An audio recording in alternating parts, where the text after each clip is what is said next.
कर्मण्येवाधिकारस्ते मा फलेषु कदाचन मा कर्मफलहेतुर्भूः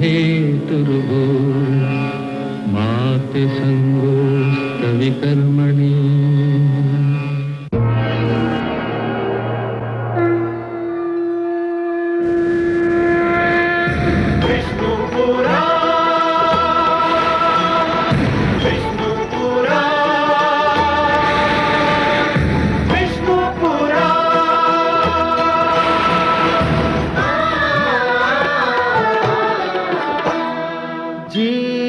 ज्ञान ब्रह्म ज्ञान अथ श्री विष्णु पुराण ओम की कथा महान जय श्री विष्णु पुराण विष्णु पुराण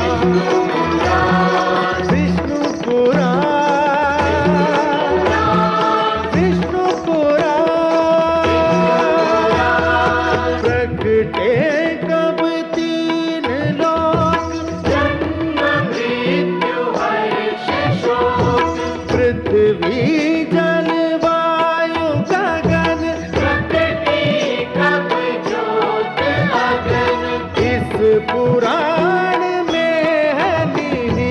जप तप और योग ध्यान विष्णु पुराण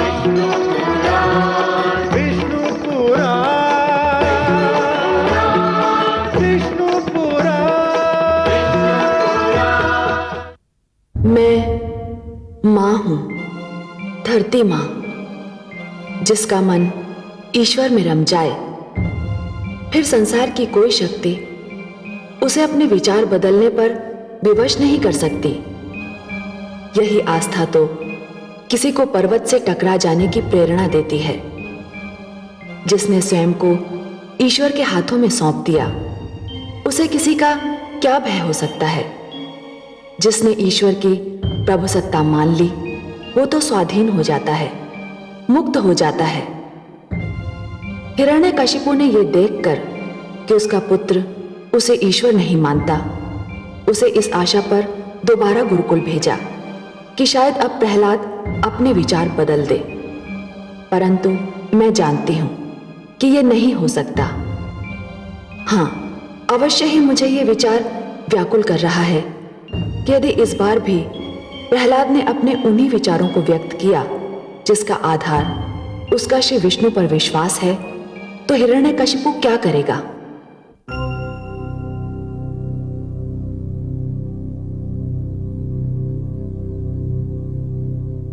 महारानी की जय हो। आपने बुलाया मुझे? हाँ चित्रा, राजकुमार प्रहलाद असुर सभागार में पधारने वाले हैं। तुम राजभवन के बाहर जाकर उनकी प्रतीक्षा करो और जैसे ही उनका रथ आए मेरा संदेशा दो कि सभागार जाने से पहले मुझसे एक बार अवश्य मिल लें। जो आ गया महारानी। देखना, वह मुझसे मिले बिना सभागार न जाने पाए। महारानी के आदेश का पालन होगा।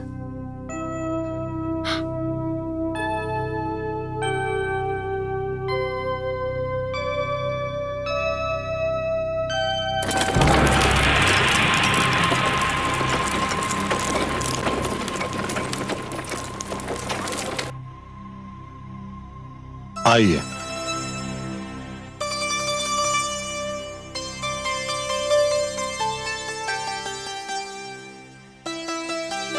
चलो सारथी। राजकुमार की जय हो।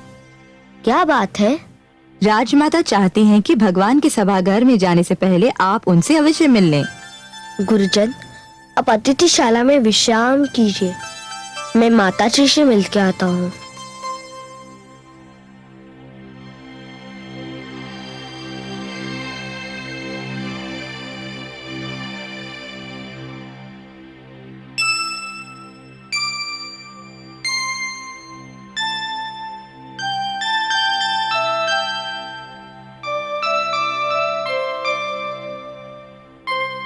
माते, पुत्र, मेरा पुत्र, मेरे प्राण, मेरे नैनों की ज्योति, बस एक बार मेरी एक बात मानेगा? कहिए माते। अपने लिए ना सही, मेरे लिए, अपनी माँ के लिए, मन से ना सही, केवल मुख से एक बार अपने पिता को भगवान कह दे पुत्र। मन में तू जो मानता है वही मान, एक बार मुख से कह दे। माते, अब एक बात मैं पूछूं? क्या? यदि आप किसी के विषय में ये सुन ले कि उसके मुख पर कुछ और रहता है, मन में कुछ और, तो आप ऐसे व्यक्ति के विषय में क्या सोचेंगी? क्या आप ऐसे व्यक्ति को ढोंगी नहीं कहेंगी? माते, क्या आप चाहेंगी कि आपका पुत्र, आपके नैनों की ज्योति, एक चरित्रहीन व्यक्ति के रूप में जाना जाए, जिसके मुख पर कुछ और रहता है, मन में कुछ और? पर पुत्र, वो तुम्हारा वध कर देंगे, तुम्हें मार डालेंगे। यदि विधाता ने मेरी मृत्यु का रूप निर्धारित किया है और मेरी मृत्यु के लिए आज ही का दिन चुना है, तो माते, मैं मुख से कुछ भी कहूँ, मुझे आज ही मरना होगा। और यदि मुझे आज नहीं मरना है, तो मैं मुख से जो भी कहूँ, मुझे आज कोई नहीं मार सकता। माते, माँ से पुत्र को बल मिलता है। ईश्वर पर विश्वास के पश्चात आप ही का प्यार मेरी सबसे बड़ी शक्ति है। चलिए माते, पिताश्री प्रतीक्षा कर रहे होंगे।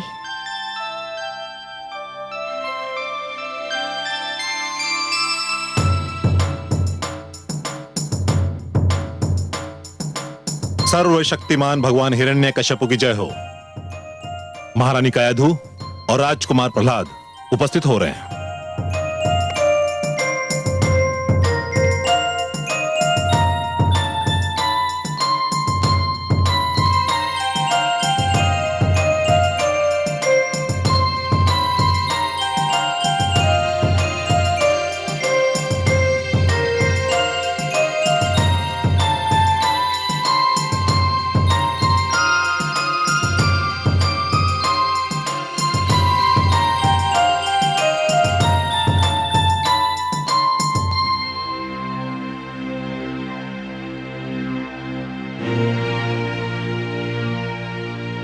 मैं पूज्य पिताश्री के दर्शन पाकर धन्य हो गया। आयुष्मान भव। पुत्र, बताओ तुम्हारे गुरुजनों ने तुम्हें क्या शिक्षा दी? हे पूज्य पिताश्री, मेरे गुरुजन ने मुझे वो सारी शिक्षा दी जो उनके पास है। यदि उस शिक्षा का कुछ अंश मैं ग्रहण कर सका, तो इसका श्रेय मेरे गुरुजन को है, और यदि उसका कुछ अंश मैं ग्रहण नहीं कर सका, तो इसमें सारा दोष मेरा अपना है। मेरे गुरुजन श्री शन और श्री अमर, उनका कोई दोष नहीं है। क्या उन्होंने तुम्हें बताया कि ईश्वर कौन है? हे पूज्य पिताश्री, उन्होंने मुझे वो सब कुछ बताया जो आपने उन्हें बताने का आदेश दिया था। तो बताओ, ईश्वर कौन है? ईश्वर वो है जिसके आगे सब सिर झुकाते हैं। ईश्वर वो है जो सबका पूज्य है। सुंदर, अति सुंदर। ईश्वर वो है जो सर्वशक्तिमान है। उत्तम, अति उत्तम। ईश्वर वो है जिसके अस्तित्व को कोई नकार नहीं सकता। सत्य, सर्वथा सत्य। ईश्वर वो है जिसे मैं देख रहा हूँ, जो सर्वव्यापक है। धन्य हो पुत्र, धन्य हो। बस तुम बोलते जाओ, बोलते जाओ। ईश्वर वो है जो मेरे हृदय में वास करता है। ईश्वर वो है जो मेरे समक्ष है। मैं प्रसन्न हूँ, अति प्रसन्न। राजकुमार प्रहलाद की जय। राजकुमार प्रहलाद की जय। राजकुमार प्रहलाद की जय। राजकुमार प्रहलाद की जय। राजकुमार प्रहलाद की जय। हर्षित हूं मैं, अति हर्षित। पुत्र, मेरा मन तुम्हारे सुंदर वचन सुनकर झूम उठा है। तुमने अंततः मुझे, भगवान हिरण्यकश्यप को, अपना ईश्वर मान ही लिया। मैंने ये तो नहीं कहा पिताश्री, मैं तो आपकी आज्ञा अनुसार ये बता रहा था कि ईश्वर कौन है। ये तुम क्या कह रहे हो? क्या मैं तुम्हारे लिए पूज्य नहीं हूँ? अवश्य है। तो फिर? आप मेरे पिता हैं महाराज, और पिता संतान के लिए पूज्य ही होता है। किंतु तुमने कहा ईश्वर वो है जो सर्वशक्तिमान होता है। ईश्वर वो है जिसे तुम देख रहे हो।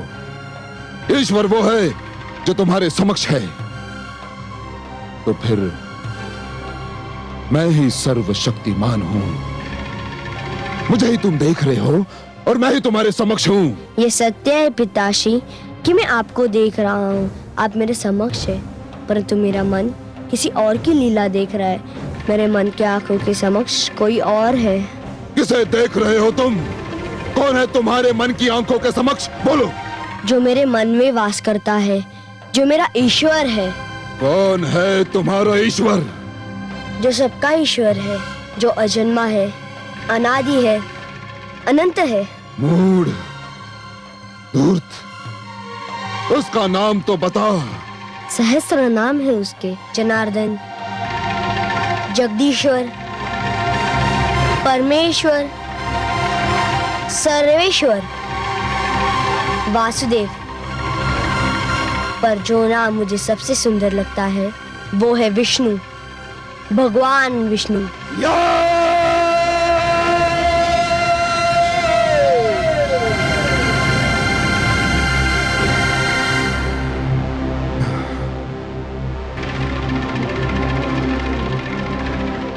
हे दुर्बुद्धि, दुर्मते, अभागे, किसने दिया तुझको ये उपदेश?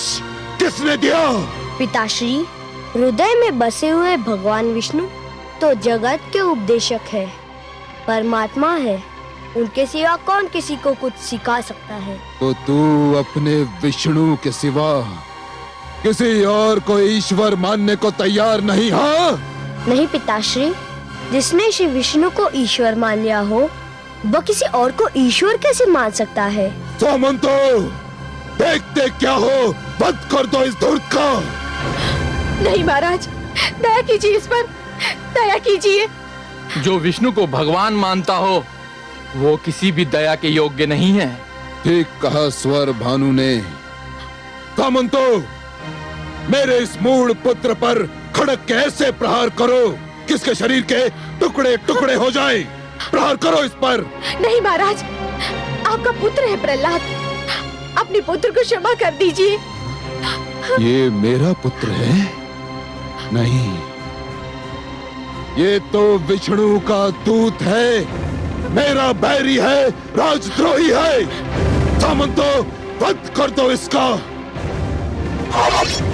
हे आसु सामंतो, जो भगवान विष्णु मुझ में है वह तुम्हारे भीतर भी है और इन शस्त्रों में भी है। ओम नमो नारायण, ओम नमो भगवते। देखते क्या हो, वध कर दो इसका। क्या हुआ माँ देवी? करुणा सागर, असुर सामंतों के इतने सारे खड्ग और बेचारे प्रहलाद का अकेला कोमल शरीर, कितना अत्याचार हो रहा है, देखा नहीं आपने? और प्रहलाद ने क्या कहा, सुना नहीं आपने? उसने तो कहा कि उन असुरों के भीतर भी मैं हूं। जब वो भयभीत नहीं है तो आप भयभीत क्यों हैं? तनिक इस अनुपम दृश्य को देखिए तो सही। ओम नमो नारायण, ओम नमो भगवते वासुदेवाय। प्रहार करो इस पे, प्रहार करो। ओम नमो भगवते वासुदेवाय। ओम नमो नारायण, ओम नमो भगवते वासुदेवाय। ओम नमो नारायण, ओम नमो भगवते वासुदेवाय। ओम नमो नारायण, ओम नमो भगवते वासुदेवाय। क्या हो गया तुम्हारे शस्त्रों को? क्या इनकी धार पलट गई? अब खड़े खड़े मेरा मुंह क्या देख रहे हो? समाप्त कर दो मेरे बैरी को, समाप्त कर दो इसे। नहीं, रुक जाइए सामंतगढ़, आपने एक बार प्रयास करके देख लिया, कुछ नहीं बिगाड़ सके मेरे पुत्र का। अब मैं तुम्हें दोबारा प्रयास नहीं करने दूंगी। महारानी, हट जाइए बीच से। मेरे और मेरे शत्रु के बीच आने का किसी को अधिकार नहीं, फिर चाहे वो मेरी पत्नी क्यों ना हो। महाराज, मैं आपकी पत्नी अवश्य हूँ, परंतु मैं प्रहलाद की माँ भी हूँ। एक माँ को अपने पुत्र की रक्षा करने का पूरा अधिकार है। मैं भी पिता हूं इसका। मैंने भी प्रेम किया था इससे, किंतु इस धूर्त ने विष्णु को अपना ईश्वर मानकर मेरे प्रेम को घृणा और क्रोध में बदल दिया। मैं इसे कदापि क्षमा नहीं कर सकता, कदापि नहीं। आप हट जाइए बीच से। आप क्षमा नहीं कर सकते क्योंकि आप पिता हैं इसके। मैं इसका वध नहीं देख सकती क्योंकि मैं माँ हूँ इसकी। मैंने इसे अपने गर्भ में पाला है। इसके जन्म पर प्रसव पीड़ा सही है। मैंने अपने रक्त को दूध में बदलकर इसका पेट भरा है। मैं इसकी पीड़ा पर तड़पी हूँ, इसके रोने पर रोई हूँ, इसके साथ रात रात भर जागी हूँ। आपने ये कुछ नहीं सहा महाराज, कुछ नहीं किया आपने। भला एक पिता भीतर की पीड़ा को कैसे समझ सकता है? महारानी, तो फिर आज आपको अपने पति और पुत्र में से किसी एक को चुनना होगा, किसी एक को। ऐसा मत कहिए महाराज, इतनी कड़ी परीक्षा मत लीजिए मेरी। तो फिर हट जाइए बीच से, हट जाइए। मैं तो ये भी नहीं कर सकती क्योंकि आप मेरे सुहाग हैं और प्रहलाद मेरा रक्त। मैं किसी को भी नहीं छोड़ सकती, परंतु हाँ, इतना अवश्य कह सकती हूँ कि मेरे पति की आज्ञा का पालन करो और कर दो मेरे पुत्र का वध। किंतु उससे पहले मेरे तन के टुकड़े टुकड़े कर दो मेरे तन के टुकड़े।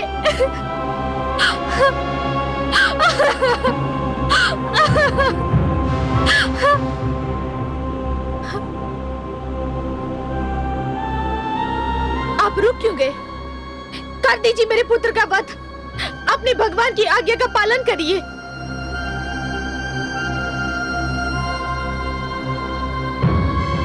जाने दीजिए भगवान, छोड़ दीजिए। नास्तिक प्रहलाद के साथ अपनी प्राण प्रिय महारानी से भी हाथ धो लेना बुद्धिमत्ता नहीं है। जीवन मृत्यु के प्रवेश के लिए अनेक द्वार रखता है। मृत्यु किसी भी द्वार से प्रवेश कर सकती है। अपनी सेवा का कुछ अवसर मुझ तुझ सेवक को भी दीजिए।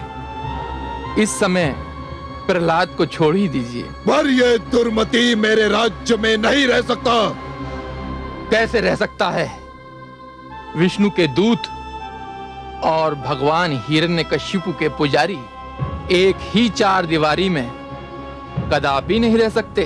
सामंतो, मेरे इस अभागे पुत्र को राज्य की सीमा से बाहर खदेड़ दो और घोषणा कर दो कि जो भी इसे जल देगा उसे जल प्राप्ति के सारे साधनों से वंचित कर दिया जाएगा। जो भी इसे अन्न देगा उसके अन्न भंडार फूंक दिए जाएंगे और जो भी इस बालक को अपनी छत के नीचे आश्रय देगा उसके घर का विध्वंस कर दिया जाएगा। घोषणा कर दो और ले जाओ इस दुष्ट को मेरे आंखों के सामने से, ले जाओ इसे।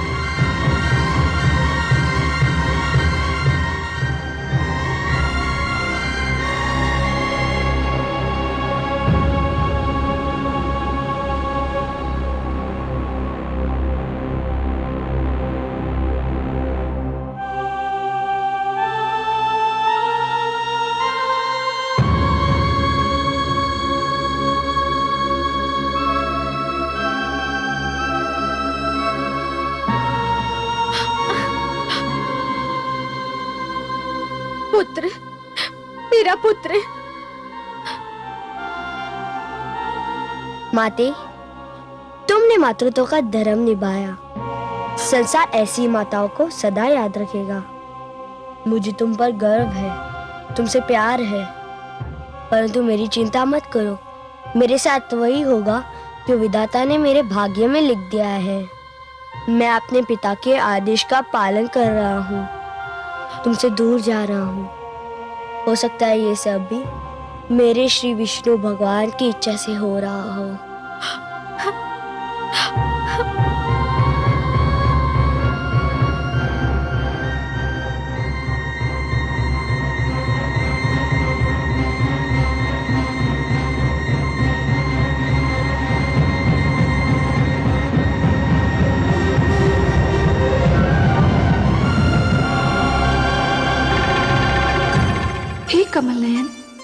पुत्र प्रहलाद को दुष्ट हिरण्यकशिपु ने अपने राजभवन से निकाल दिया है। अन्न, वस्त्र और आश्रय के सारे द्वार उसने बंद कर दिए हैं। परंतु वो क्रांतिकारी है महादेवी। क्रांति करके समस्त संसार को बदलने निकला है वो। अरे महादेवी, जो क्रांति करके समस्त संसार को बदलना चाहता है उसे सबसे पहले स्वयं को बदलना पड़ता है। फूलों की सेज को छोड़कर एक क्रांतिकारी को पथरीली खुरदरी भूमि को अपनी शैया बनाना पड़ता है। राजभवन का सुखद जीवन भूलकर कांटों की राह पर चलना पड़ता है। क्रांति की पहली मांग है त्याग, और त्याग की पहली मांग है सहनशीलता। अब देखना यह है महादेवी कि पुत्र प्रहलाद त्याग और सहनशीलता की परीक्षा में कितना सफल होता है। परंतु हे कमल नयन, प्रहलाद तो बिल्कुल अकेला है। उसका साथ देने वाला कोई भी नहीं है। सभी तो उसका विरोध कर रहे हैं। हर क्रांतिकारी शुरू में अकेला ही होता है महादेवी। सारे उसके विरोधी होते हैं, परंतु जैसे जैसे उसके विचारों का ताप बढ़ता जाता है, विरोध का हिम पिघलने लगता है। उसके विचारों से सहमत होने वालों की संख्या प्रतिदिन बढ़ती जाती है। हाँ, इसमें समय अवश्य लगता है। पत्थर के कण को रत्न बनने के लिए बहुत यातनाएं झेलनी पड़ती हैं महादेवी। और फिर वो अकेला कहां है?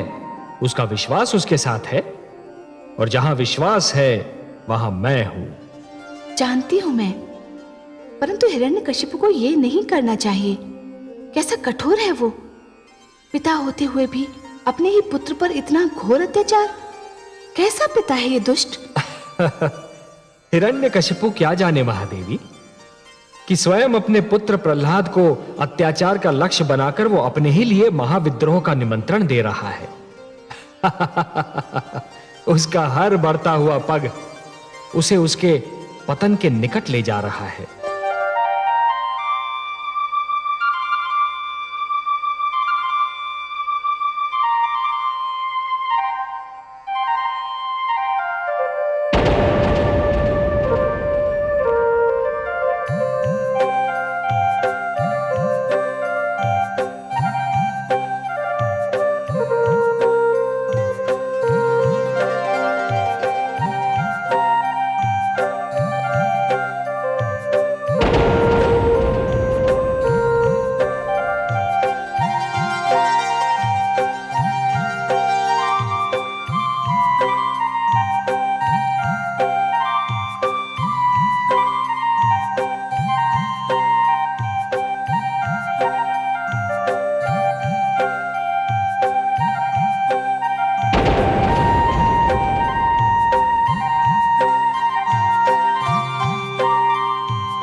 वासुदेवाय ओम भगवते वासुदेवाय ओम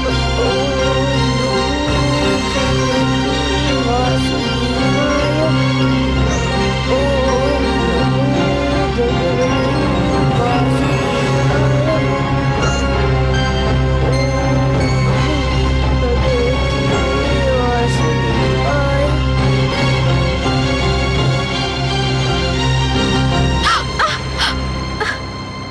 हे भगवान, ये रक्त कैसा? हो ना हो मेरा पुत्र किसी संकट में है। न जाने क्या बीत रही होगी उस पर। क्या हुआ महारानी? अरे ये रक्त कैसे निकल आया? आप तो विश्राम कर रही थी। पता नहीं, लगता है ये रक्त मेरे पुत्र की पीड़ा का संकेत दे रहा है।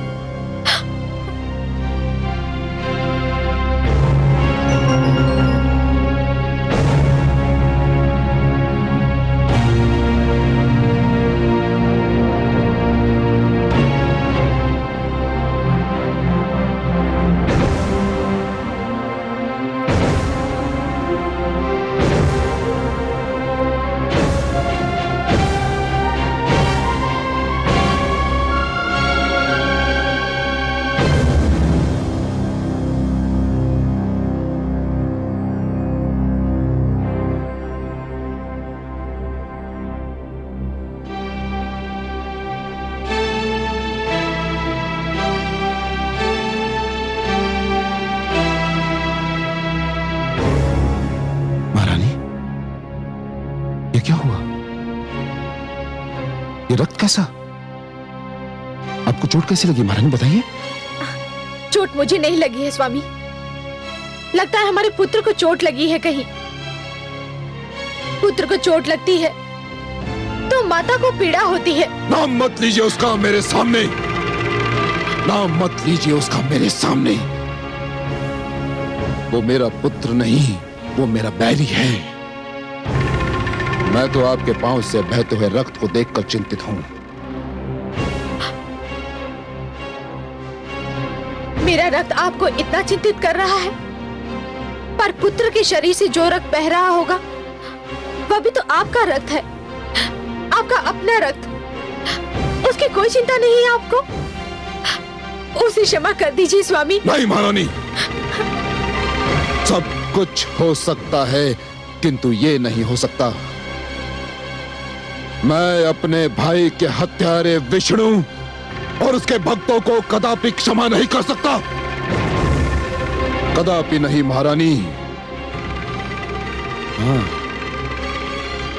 यदि वो अपनी भूल सुधार ले, विष्णु का नाम लेना छोड़ दे, मुझे ईश्वर मान ले, तो मेरी बाहें और मेरे मन के द्वार उसके लिए खुले हैं।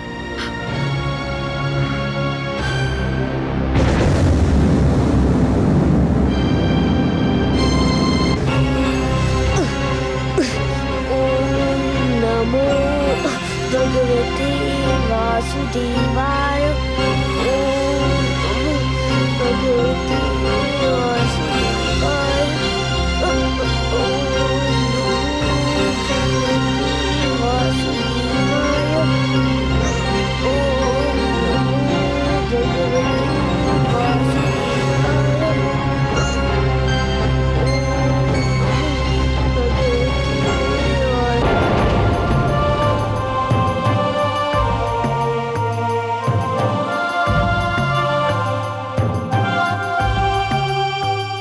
नारायण नारायण।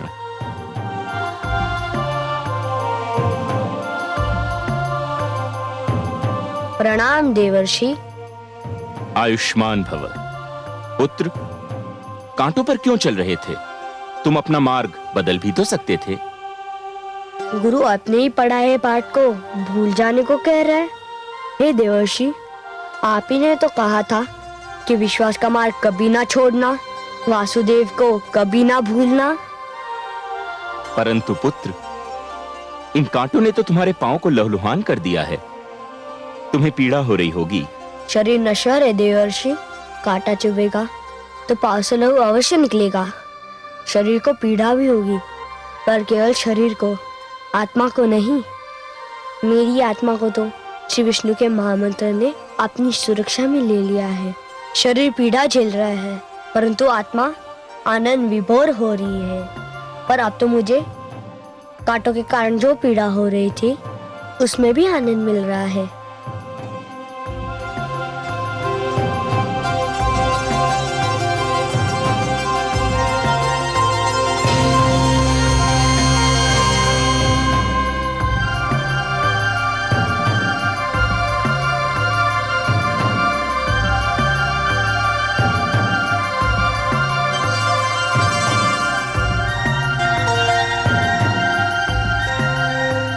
यह क्या किया आपने देवर्षि? यह रक्त तो मेरा साहस बढ़ा रहा था, यह पीड़ा तो मुझे आनंद दे रही थी।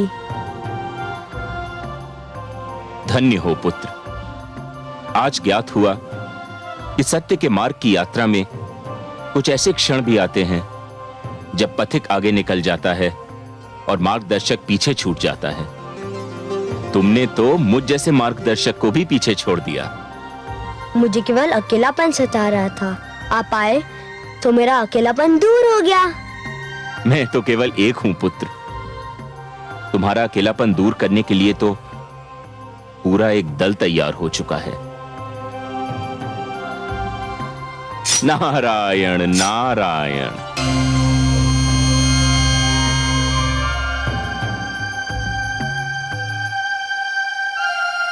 ओम नमो नारायण।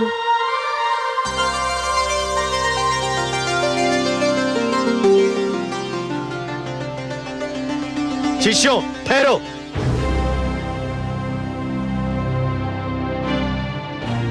ये सबके सब तुम कहाँ भागे जा रहे हो? हम जा रहे हैं गुरुदेव। अरे वह तो हम भी देख रहे हैं, परंतु कहाँ जा रहे हो? अपने मित्र के पास। मित्र के पास? हाँ, हम राजकुमार प्रहलाद को खोजने जा रहे हैं। हम उन्हीं के साथ रहेंगे। अरे मूर्खों, सर्वनाश होगा तुम्हारा भी और हमारा भी। अगर भगवान हिरण्यकशिपु को इस बात की सूचना मिल गई तो तुम्हारा तो सत्यानाश होगा ही, हमारा जीवन भी संकट में पड़ जाएगा। प्रहलाद ने भगवान हिरण्यकशिपु को ईश्वर न मानने का अपराध किया है, इसलिए उसे दंड दिया गया है। तुम क्यों दंड को निमंत्रण देते हो? वह अपराध तो हमने भी किया है गुरुदेव। हमने भी श्री विष्णु को अपना ईश्वर माना है। ओम नमो भगवते वासुदेवाय। ओम नमो भगवते वासुदेवाय। अरे मूर्खों, सत्यानाश हो तुम्हारा, रुक जाओ। हे भगवान, रक्षा करो हमारी। भ्राता, अब तो गए हम भी और तुम भी। सदा की भांति इस बार भी आपका वचन सत्य सिद्ध हुआ। पुत्र प्रहलाद सचमुच अकेला नहीं है। असुर गुरुकुल के समस्त विद्यार्थी उसके विचारों से सहमत दिखाई दे रहे हैं। महादेवी, बाल अवस्था में मन की स्थिति कोमल होती है, उपजाऊ भूमि की भांति। इस अवस्था में जो भी विचार मन की धरती में बो दिए जाएं, बहुत सरलता से जड़ पकड़ लेते हैं। उच्च विचार, उच्च आदर्श और जीवन के उच्च लक्ष्यों को बालकों के मन में बो देने के लिए बाल्यावस्था सबसे सुहानी ऋतु होती है। हाँ कमल नयन, मैंने स्वयं देखा है। पुत्र प्रहलाद ने असुर बालकों के मन में सुंदर विचारों के बीज डाले हैं और अब उनमें प्रेम की खेती लहलहा रही है। परंतु हे दया सिंधु, पुत्र प्रहलाद न जाने कब से भूखा प्यासा भटक रहा है। मुझे उसकी यह दशा देखकर बहुत दुख हो रहा है। कैसे होगा उसके पोषण का प्रबंध? हिरण्यकशिपु ने तो उस पर जीवन के सारे द्वार बंद कर दिए हैं। प्रकृति ने तो अपने द्वार बंद नहीं किए ना महादेवी। हिरण्यकशिपु ने आपके पुत्र प्रहलाद पर जितने द्वार बंद किए हैं, वो सारे द्वार प्रकृति स्वयं अपने हाथों से उसके लिए खोल देगी।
हे भगवान विष्णु, यदि आपकी यही इच्छा है कि मैं कुछ ना खाऊं, कुछ ना पीऊं, भूखा प्यासा ही रहूं, तो यही सही।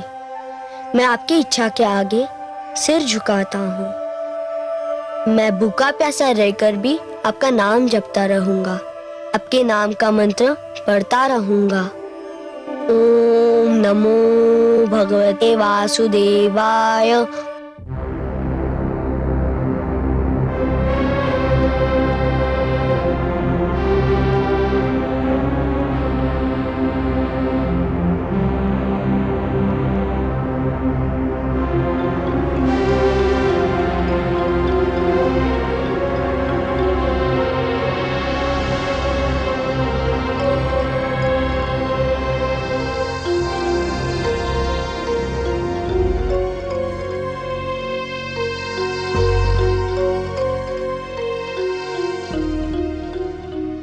भगवान, भोजन परोसा जा चुका है।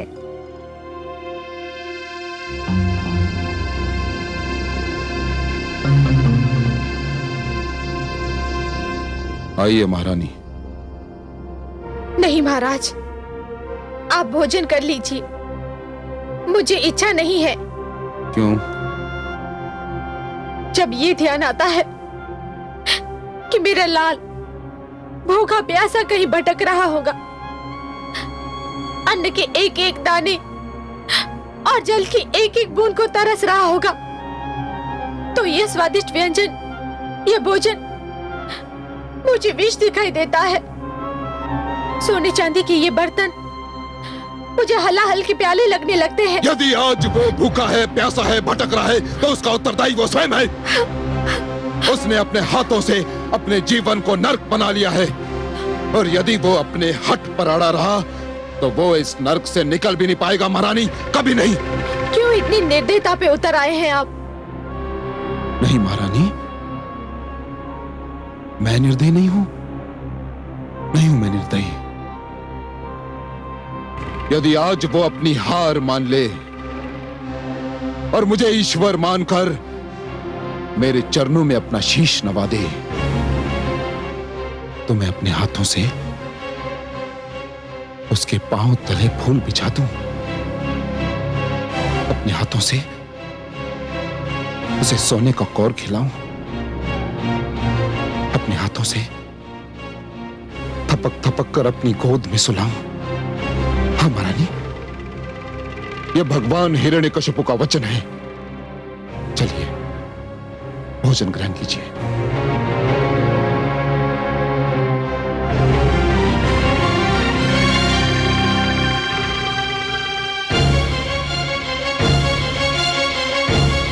हे स्त्री,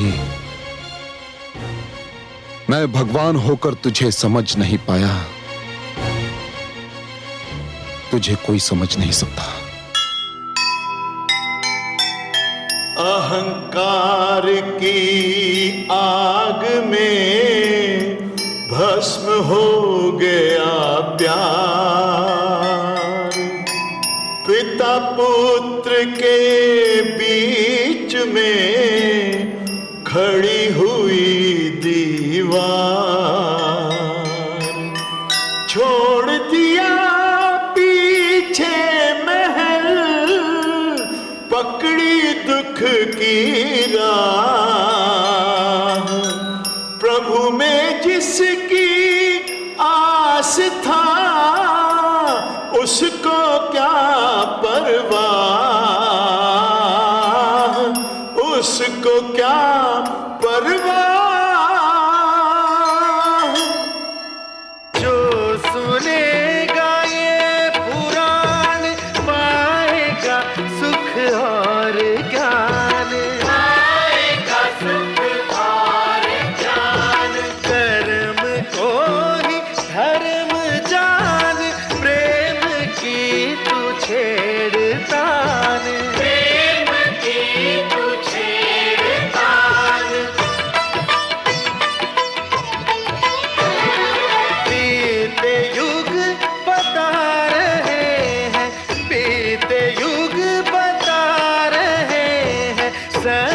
पथ पे चल सुजान विष्णु पुराण।